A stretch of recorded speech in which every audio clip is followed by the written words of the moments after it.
le téléphone. Alors, maintenant, on va écouter tonton Barbier. Johnny Pacheco, tu es convoqué ici.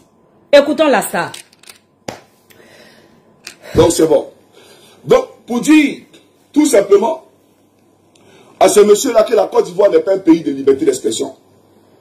La Côte d'Ivoire, où la commission électorale indépendante refuse d'aller au débat, où on voit des représentants de la CEI qui sont payés avec l'argent du contribuable ivoirien, sur un plateau télé, qui quitte le plateau, et puis qui, sans gêne aucune, c'est-à-dire en méprisant toute une communauté, tout un pays. Johnny Pacheco, je tiens juste à te rappeler que tu es malhonnête. Maman, mémé Coco Malaika, sois saluée depuis ta position là, mémé Chocolaté, sois saluée. Voilà, maman, c'est ça, mes mariages gagnant-gagnant.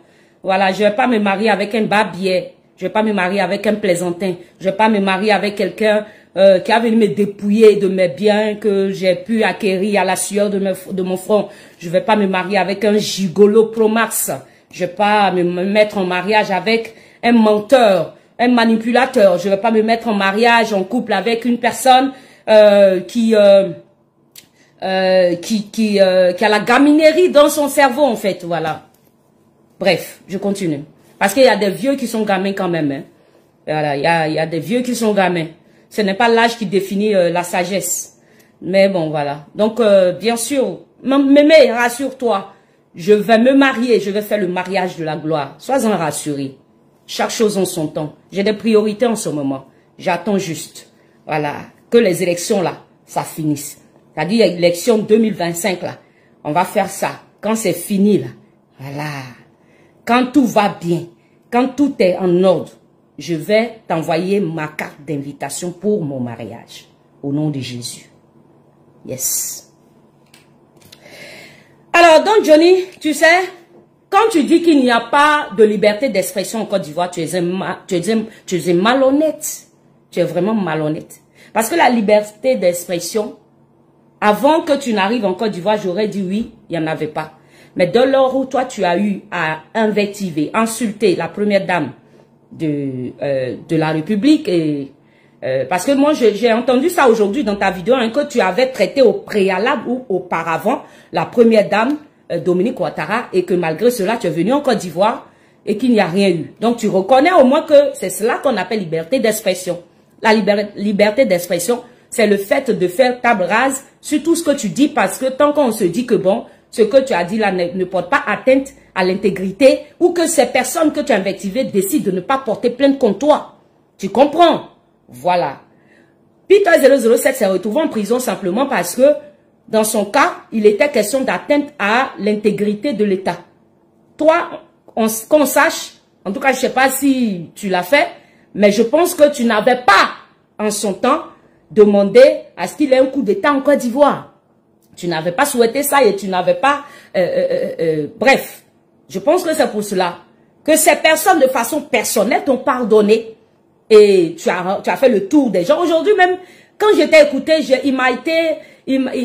été poussé à aller suivre tes vidéos d'avant. D'aller suivre des vidéos, de t'écouter, et puis d'aller regarder les vidéos, puisque c'est toi qui présentais ces vidéos, donc tu es tellement fier, où on te plébiscitait sur la chaîne ivoirienne, la RTI, où on parlait de toi, et puis tu es là, tu en parles avec fierté, et puis on te voit d'un coup, ces personnes qui t'ont mis en haut là, en train de les, ben dis donc de faire ce que tu fais. Je parle de Kandia Camara. Je prends le cas de Madame Kandia Camara. My goodness. Johnny, quand je regarde et je t'écoute, j'écoute les anciennes vidéos, j'écoute les vidéos où tu étais reçu par cette dame, où cette femme, grâce à elle, tu es passé sur des chaînes de télévision, où tu es passé partout pour parler, ça dit, tout ce que tu as fait là, je regarde, j'écoute, je dis, mon Dieu, on peut être maudit comme ça? Non, mais on peut être maudit comme ça. Qu'est-ce qui peut emmener quelqu'un à être... Quelle est cette malédiction? Après, je me dis, bon, c'est des choses qui peuvent arriver une fois. Parce que quand on dit une fois c'est un accident. Mais l'habitude devient une seconde nature. Tu l'as fait une fois, on ne t'a rien dit, on t'a rien fait, il n'y a pas eu de sanction. Mais tu récidives et puis tu trouves que les gens n'ont pas le droit de parler. Ils n'ont pas le droit de se plaindre. Ils n'ont pas le droit de porter plainte contre toi. Ils n'ont pas le droit, ça dit, toi, tu es celui-là. Écoutons ce mec. Donc, je vais te dire qu'il y a la liberté d'expression, sinon que moi-même, je ne serais pas là. Ici, dans ce pays-là. Je ne serais pas là ici. Voilà. Il faut être malhonnête pour dire qu'il n'y a pas de liberté d'expression. La liberté d'expression, c'est quand on va sur des plateaux de télévision et qu'on dit ce qu'on veut, ce qu'on a envie de dire, et qu'on rentre chez soi sans qu'on ait à craindre quoi que ce soit. Je prends le cas de Steve Biko. Pas Steve Biko de la Mauritanie, hein. Steve Biko de la Mauritanie, il est en prison. Je prends le cas de Steve Biko du PPAC, le représentant du PPAC très souvent sur les plateaux télévisés. J'aime bien déjà ce Steve Biko, sa manière de s'exprimer, j'adore. Bon, ça c'est ce que Gbagbo nous a donné comme héritage, hein, c'est la seule chose que Gbagbo nous a légué. Voilà, à part ça, il n'y a pas de richesse, il n'y a rien, il n'y a pas maison, il n'y a pas voiture, il n'y a pas Range Rover, il n'y a rien, Gbagbo ne nous a rien donné. Tout ce qu'il nous a donné là, c'est bouche-parole. C'est parole. Parole seulement là, Gbagbo nous a donné ça. Donc, c'est Biko qui va très souvent, au nom du PPAC, je pense son cas parce qu'il est de ma génération. C'est Biko va sur les chaînes de télévision, il va sur les plateaux et il s'exprime très bien. Il a une très belle allocution, il a une très bonne diction. Il défend bien en tout cas ses sujets et c'est quelqu'un qui maîtrise vraiment la politique de son parti. Et donc, il s'exprime tranquille. Si Biko rentre chez lui, ben sans s'inquiéter. Si Biko n'a jamais fait les publications que Gala Kobeli font, et Gala Kobeli a fait. Gala Kobeli était dans un autre level. Nous, on est en Côte d'Ivoire ici, on sait tout, hein. On voit tout. Ça me fait rire, je dis si ce pouvoir-là, vous savez combien ils sont tolérants. Si vous saviez combien ils sont tolérants, parce qu'au début, là, ils étaient en train de, quand tu te lèves, ils mettent pas, tu te lèves, ils mettent pas, ça n'allait pas quelque part. On est bien d'accord avec ça. Ce n'est pas parce qu'ils ont peur de vous. Johnny, ce n'est pas parce que l'État, là, le gouvernement, là, il a peur de quelqu'un qui ne réagit pas. Le silence de M. Alassane Ouattara, là, c'est juste parce qu'il a compris que on est bête. On n'est pas, ça va pas chez nous. Wallahi. Quand il nous regarde d'ailleurs, c'est celui qu'il est là, puis il sourit. Il a compris que c'est pas à nous qu'il a affaire. Mais un bon matin, Ado va faire quelque chose qui va vous surprendre. Je n'en dirai pas plus. C'est pas qu'on m'a dit quelque chose, hein, mais je le sens. Je le sens. Élection là, ça n'a qu'à finir son. Ado sait vous frapper et puis vous allez vous taire. Il parle pas. C'est pas parce qu'il est bête. C'est qu'il est là fait pour l'instant dans le secret que vous ignorez et puis vous êtes là au lieu de vous apprêter aussi à affronter 2025 là. Au lieu de vous apprêter à aller l'affronter là. C'est comment vous allez faire pour venir connaître la couleur du caleçon de Nasseba Touré. Continuez dans vos voies. Continuez dans vos voies. Je vous avais averti que ce que vous êtes là fait là, demain ne venez pas dire ici que quelqu'un a volé victoire de quelqu'un. On est tous dans le pays là, hein. Moi je suis ici, hein. Lors de l'enrôlement là, j'étais dans ce pays. Quand l'enrôlement est terminé, je suis venu faire une vidéo où j'ai fait le bilan. J'ai fait le point. J'ai félicité le RHDP qui a été minutieux, pointueux sur la mobilisation de ces militants. Contrairement à vous qui pendant ce temps étiez dans le béret sur TikTok.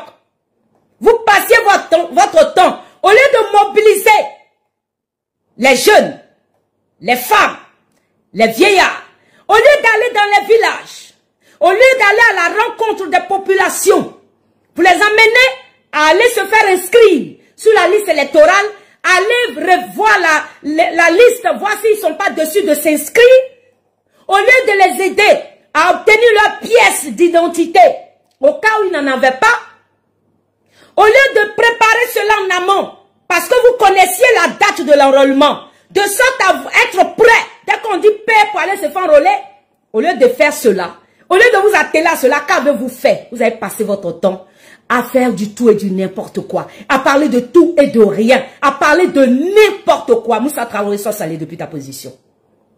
Vous avez parlé de tout sauf de l'enrôlement, sauf motiver vos partisans à aller se faire enrôler. Moi, j'ai pris bonne note. J'ai fait une vidéo. Je vous ai dit, le RHDP est un parti organisé. Le RHDP là, ils sont organisés. Ce sont des gens qui ne l'estiment pas sur les moyens. Ils ne s'attardent pas sur les détails. Et c'est-à-dire, pardon, ils ne s'attardent pas sur les amusements. Ils sont dans du concret, dans du réel. Et c'est ce que vous a eu. C'est ce que vous a trahi en 2010. C'est ce que vous a trahi en 2010 lors des élections. Pourquoi vous n'avez pas gagné? Parce que ça aurait dû nous se rendre compte qu'en fait, vous n'avez jamais gagné l'élection.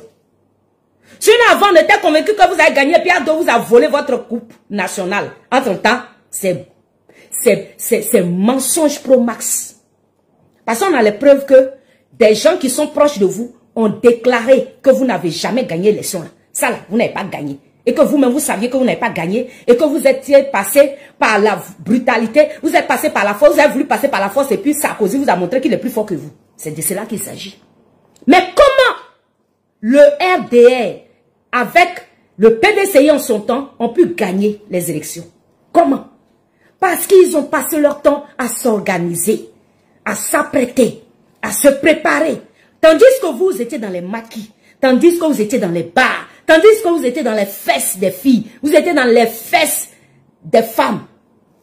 Son mari, mélangé avec son célibataire, son divorcé, mélangé avec son mari. Tout le monde était mélangé. Tout le monde passait à la casserole. Avec vous, il n'y avait pas de tri. Et ça, moi, j'ai vécu ça à mes yeux. Des femmes mariées qui se jouaient les saintes Nintouchaï, qui se jouaient Seigneur. On dit celui de prière de la présidence. Mais femme qui est là-bas, qui est mariée. Ouais.